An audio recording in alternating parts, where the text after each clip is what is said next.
सभी भक्तों को नारायण हरि। सभी भक्त आज एकादशी के जया एकादशी के व्रत कथा को सुनेंगे और भगवान विष्णु श्री हरि हम सबका व्रत सफल करें। जया एकादशी के व्रत की कथा इस प्रकार है। नारद जी ने पूछा, महादेव, महाद्वादशी अर्थात एकादशी का उत्तम व्रत कैसा होता है? सर्वेश्वर प्रभु, उसके व्रत से जो कुछ भी फल प्राप्त होता है उसे बताने की कृपा कीजिए। महादेव जी ने कहा, ब्राह्मण, यह एकादशी महान पुण्य फल को देने वाली है। श्रेष्ठ मुनियों को भी इसका अनुष्ठान करना चाहिए। विशेष विशेष नक्षत्रों का योग होने पर यह तिथि जया, विजया, जयंती तथा पापनाशिनी इन 4 नामों से विख्यात होती है। ये सभी पापों का नाश करने वाली है। इनका व्रत अवश्य करना चाहिए। जब शुक्ल पक्ष की एकादशी को पुनर्वसु नक्षत्र हो तो वह उत्तम तिथि जया कहलाती है।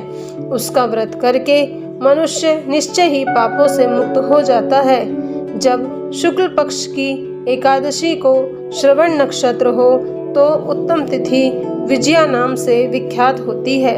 इसमें किया हुआ दान और ब्राह्मण भोजन सहस्त्र गुना फल देने वाला है तथा होम और उपवास तो सहस्त्र गुने से भी अधिक फल देता है। जब शुक्ल पक्ष की द्वादशी को रोहिणी नक्षत्र हो तो यह तिथि जयंती कहलाती है। यह सब पापों को हरने वाली है।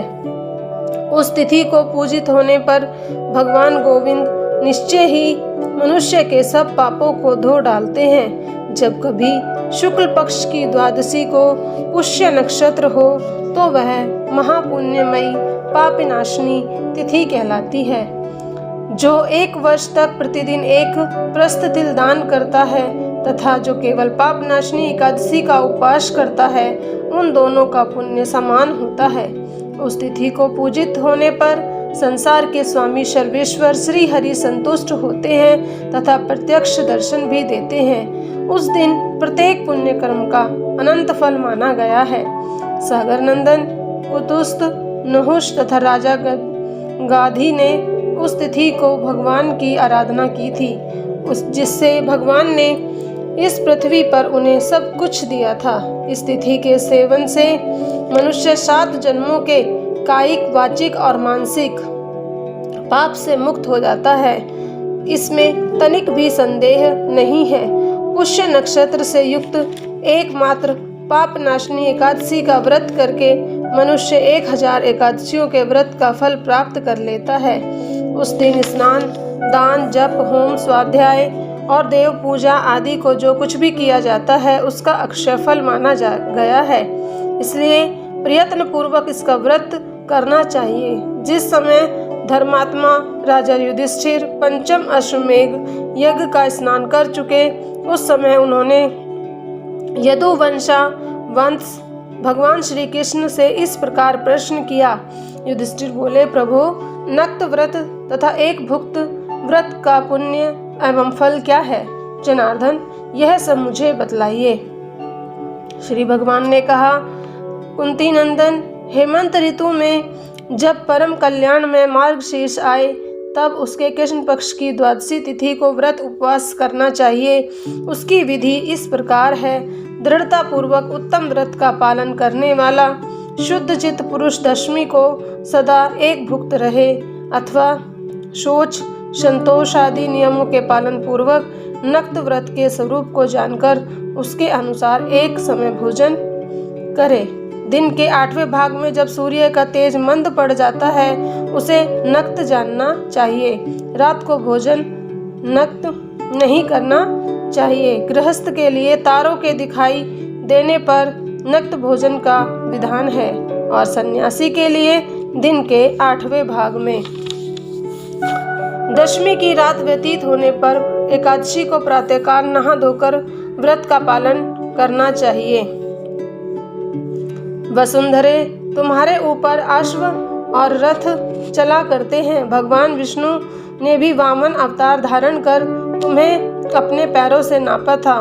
मुक्ति के मैंने पूर्व काल में जो पाप संचित किया है उस मेरे पाप को हर लो। वती पुरुष को चाहिए कि वह एक चित और दृढ़ संकल्प होकर क्रोध और लोभ का परित्याग करे। ब्राह्मणों को दक्षिणा दे और प्रणाम करके उनसे त्रुटियों के लिए क्षमा मांगे।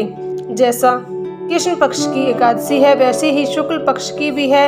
इस विधि से उसका व्रत भी करना चाहिए। पार्थ, द्विज को उचित है वह शुक्ल और कृष्ण पक्ष की एकादशी व्रत में लोगों की भेद बुद्धि न उत्पन्न करे। शंखोद्वार तीर्थ में स्नान करके भगवान गदाधर का दर्शन करने से जो पुण्य होता है तथा संक्रांति के अवसर पर 4 लाख का दान देकर जो पुण्य प्राप्त किया जाता है वह सब एकादशी व्रत की 16वीं कला के बराबर भी नहीं है।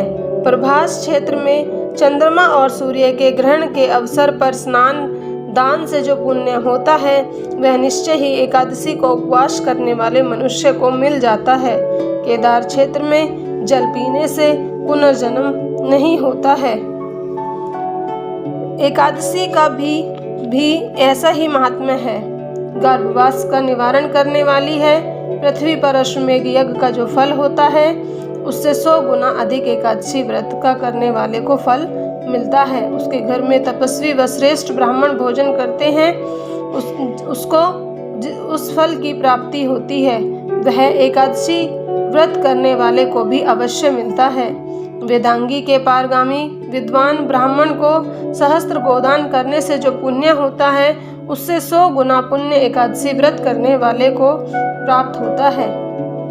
इसी प्रकार व्रती को वह पुण्य प्राप्त होता है। जीव जब तक भगवान विष्णु के प्रिय दिवस को एकादशी को उपवास नहीं करता तब तक तीर्थ दान नियम और अपने महत्व की गर्जना करते हैं। इसलिए पांडव श्रेष्ठ, तुम इस व्रत का अनुष्ठान करो। कुंती नंदन, यह गोपनीय एवं उत्तम व्रत है जिसका मैंने तुमसे वर्णन किया है।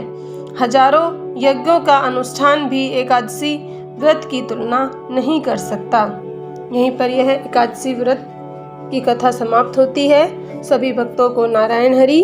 भगवान हम सबका व्रत सफल करें और हमारी गलतियों के लिए क्षमा करें। ओम नमो भगवते वासुदेवाय नमः।